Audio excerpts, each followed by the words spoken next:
And we are back at Atlanta Hawks Media Day. I am now joined by my friend, confidant, Kent Bazemore. Kent, welcome. What's happening? How's it going? It's great. It's going. It's going. Yeah, it's going. How's it feel to be back at Media Day another year? I'm really ecstatic to be back here in Atlanta for my 5th season, going into my 5th season here, 7th in the NBA, and some new faces, new opportunity, and new challenge ahead. 5th season. So I know last year you talked about like your first 2 years you didn't really feel like a vet, and now like you're really in your veteran period. How does that feel? It feels great. Going from undrafted to somehow finding a way to squeeze out 7 years of service in the NBA. It's a challenge, and this for the first time in a while this summer I actually patted myself on the back a little bit and just stopped and thought about kind of the things I've been through and where I've come from, and it's been awesome. It's been a grind. Yeah. And I want to just take a second to remind fans you can submit questions to Ask Baze on Facebook or on Twitter using #AskHawks. My question for you is, you've been working out a lot this summer, doing some different stuff, leaning out a lot. What have you been up to? A lot of conditioning, a lot of core conditioning, footwork and agility stuff.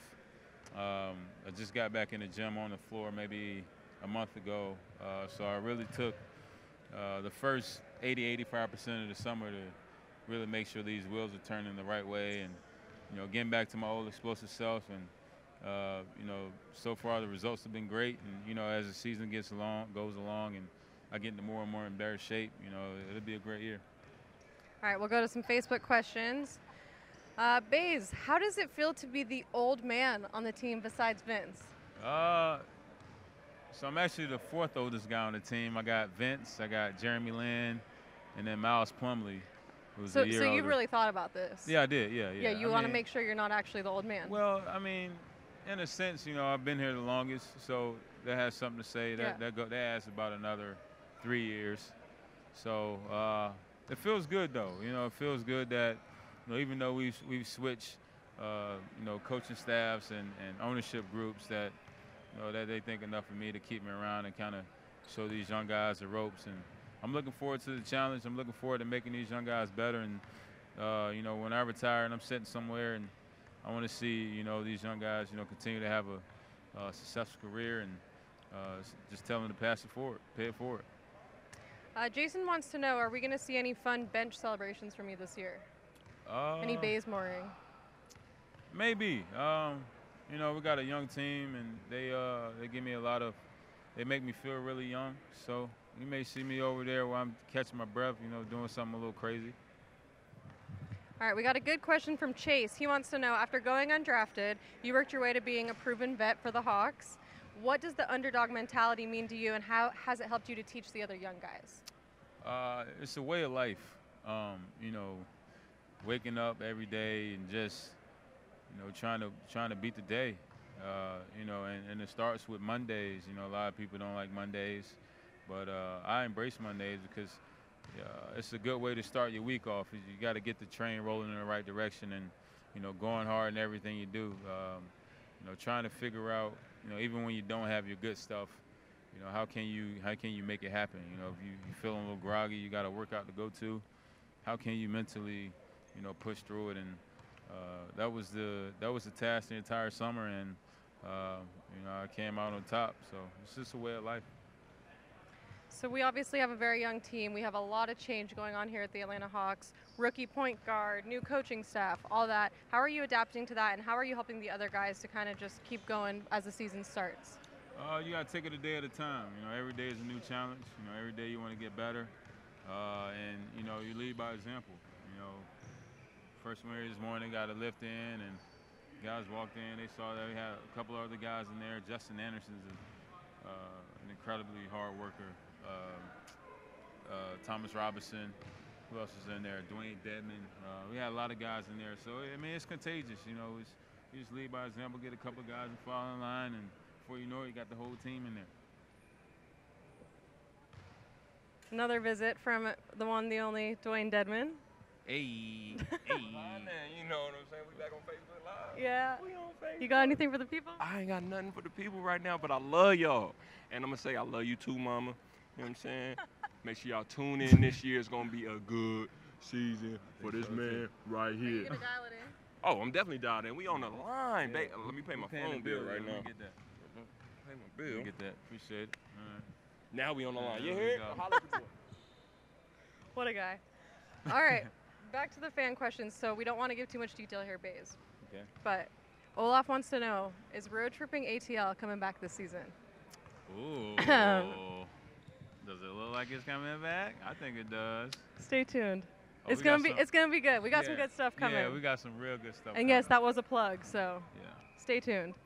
All right, I got one more question for you. Other than working out, doing your stuff, what have you been up to in this off season? I know you play video games, you get some cars.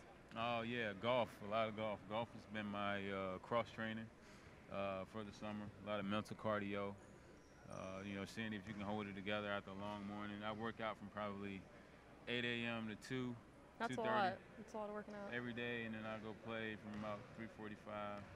Play 18 holes. So that's the mental cardio. Seeing how well you can hold it together. I broke 80 the first time this summer up at Plainfield in New Jersey, tough track. They had the Barclays there about 2 years ago. You wouldn't know nothing about that. But it's been giving myself some birdie opportunities out there. So I got a lot better out there, and golf's a good game, to kind of supplement basketball. Because it takes a lot of, thinking, and you have to really buy in to hitting the shot that you're about to hit. Convince yourself that it's the right thing to do. And that goes hand in hand with basketball.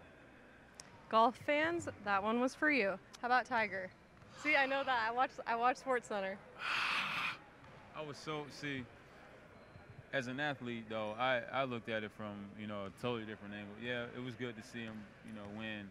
But for what he's been through, with everything, not knowing if he'd be able to play this year after all the back surgery, just being cleared to chip, a year ago, to not only work his way into the top 30 players, best 30 players in the FedEx Cup, but to actually win that tournament and actually give himself a chance to win the entire thing, that just speaks volume to, how mentally tough he is. And his dad said that he'll only get 14 majors, and he's been stuck at 14 majors for like the last 10 years. So with him getting this win, I think he'll his dad passed away, but I think he'll prove his dad wrong. All right, we're gonna go back into a few more fan questions. How do you feel about Vince Carter as your teammate? I love it. I just hope I can get some of that bounce he had back in 2000. But he's going to be good for us. A guy that's been around the block a lot. Different locker rooms, and he's had successful seasons, and he's just another piece of the puzzle to having a good team. Having that strong leader in the locker room that can really relate, and kind of get these young guys moving in the right direction. All right, let's touch on the rookies real quick. Any one of them you're really looking forward to working with, to playing with, hanging out with? All of them. I mean, they're all great kids, man. I mean, like Travis Schlenk does a great job of, stripping away all the basketball, and let's see what kind of kid this guy is. Let's see where his morals are, what kind of decisions that he's making. He's brought in 3 kids that, are really good people, great people. Even Jalen Adams, who we picked up as well, just solid kid. Works hard. Stays out of the way, doesn't get in any trouble, and that's what you need. Awesome. Well, that's a wrap with the one, the only Mr. Kent Bazemore. Kent, thank you so much. At Media Day, I think you're done for the day. I actually don't want to tell you that, but I think I got to go take a nap. Podcast folks, be on the lookout. Be on the lookout. That's a wrap.